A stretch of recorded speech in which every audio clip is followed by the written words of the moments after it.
and welcome to UC Today. My name is Kieran, and today's session is Expanding Agile Collaboration for Businesses in 2024. I am delighted to be joined by Dominic McDonald, CEO at ULAP. Dominic, thanks for joining us. Selamat datang, welcome and thank you. Before we dive into the meat of the topic, please tell us a little bit about yourself, Dominic, and about ULAP. Yeah, so ULAP, it's an Asian word for cloud, and essentially ULAP essentially started by working in the jurisdictions, the hard-to-reach locations that everyone sort of forgot about. So I guess our motto for 2024, ULAP equals cloud equals anywhere. Perfect. And I think it's one of the really exciting areas you guys work in, where you specialize in, is the emerging markets that are really coming to the fore at the moment. What are some of the major trends you're seeing around CX and UC in these emerging markets? I think the number one we see in emerging markets is the paradigm shift from voice to non-voice. So we see people moving more towards text-based communication. And I think predominantly in emerging markets, they use this as a screenshot, as an example, as an evidence, as the promissory communication from the company to the consumer, as an example, where they'll go back and say, hey, you promised me that you'd get back to me by today. Here's the chat that I had to do that. Of course, there's still a relevance for voice in the market. However, we're seeing in the emerging markets, especially with the access to smartphones being much more accessible than ever now, the shift is really moving towards the text-based operation. You alluded to there about how there's increasingly a lot of technology that's becoming quite accessible.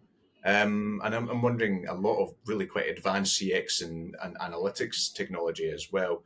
How does ULAP support businesses in these markets in accessing these advanced technologies? Look, I'll just take one jurisdiction that we operate in, population about 110 million people, where 30% of the population doesn't have access to electricity and running water. However, everyone's got a smartphone. So I think that's a really, really classic example of, hey, people have now got access to tools, access to information, and been able to do that. But there's really two ways that we help. One, they're the global vendors, where we go, hey, we operate in all of these jurisdictions and we need standardization across all of those jurisdictions. That's our bread and butter where we started. However, now we're really helping the local companies in these jurisdictions to get up to date with the right level of UC and CX technologies for them to move to the next level. And touching on a very specific technology, I'm sure you're very familiar with AI was the major buzzword of 2023. Automation services is becoming a very important tool for a lot of businesses and across the world now. How does ULAP assist these businesses specifically in integrating innovative AI and automation services into their platforms or tech stacks? So we actually talk to customers before this and say, what are your methodologies? Do you have an agile methodology in place? How do we help you become agile? Because until you've got your processes in place, technology is not going to actually fix the underlying problems.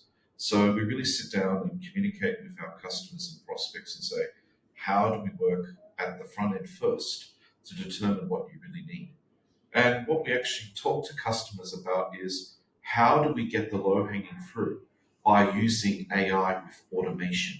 So let's not look at the super advanced things that people are looking towards.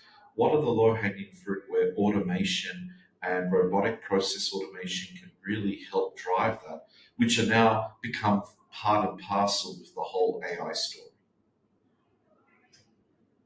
And I think it's interesting you discuss your these relationship with customers and how you talk to them and you just empathize them, customer to client.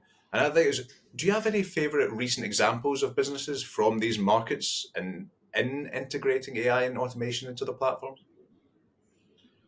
Yeah, look, I think there are a number of different examples. I think the best one is, the dialect of languages are now becoming so diverse. So people don't really understand, outside English and the major languages, there's a lot of effort to train systems to understand a new dialect. So what we're seeing now is that new languages, well, they're not new, languages being added to this new framework of AI are actually coming to the forefront now, where the technologies that people in, if I can describe it, the Western world have always had access to, have now only become access into the emerging market. So one recent example is we worked with a very large logistics company where they have over 1,400 branches, where we help them actually communicate in text-to-speech to customers in the local dialect. So it would actually read street names with the correct pronunciation, as opposed to being completely screwed up with, some computer not being able to use the correct pronunciation of that jurisdiction. That's just one classic example.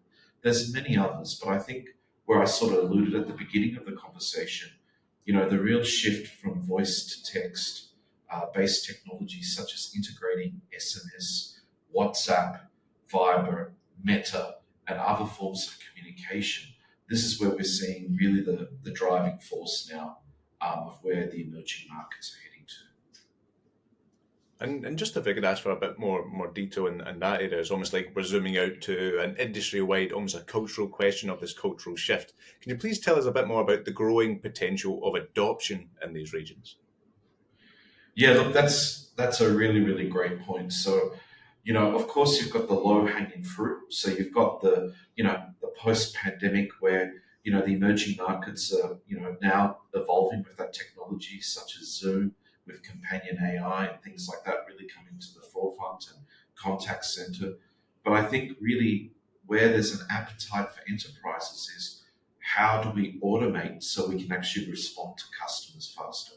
So we've worked with some contact centers where it was okay to keep customers in a queue for an hour while they're waiting to speak to a live human, right?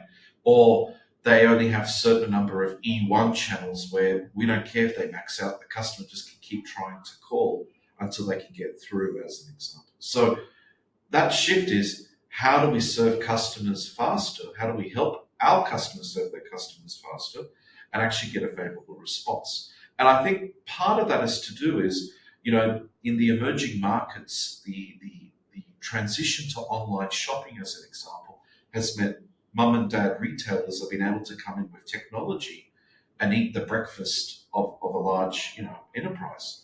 So enterprises are now taking very seriously that shift to, real-time communication with their customers, and leveraging AI is now something that's on the radar.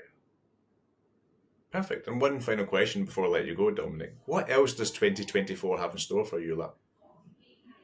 The big thing for us in 2024 is we're helping global organizations extend their reach and have a single pane of glass of their technology across all of these jurisdictions. This may seem like a very easy thing. I may sound like a bit of a broken record from my previous conversations. However, we're really helping customers reach out to these emerging markets and be really successful. I feel this is the true time that we've seen where UC and CX technologies can be globalized, if I can use that terminology. And it's true.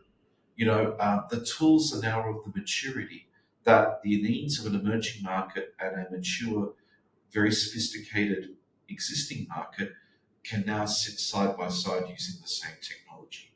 So we have a strong focus after opening our office in North America, in the United States, that we really want to work with companies headquartered in North America, Europe, Australia, New Zealand, where we really want to help these organizations spread their wings internationally and stop using disparate systems and really focus on centralizing everything onto global platforms. Perfect. Well, I think that's a very exciting point on which to end the conversation. But it's been a really good session, so thank you, Dominic, for being here today. Always a pleasure. Thank you so much. And if you enjoyed this video, please give us a like and share on social media, and we'll see you next time. I've been Kieran Devlin of UC Today. Thanks for watching.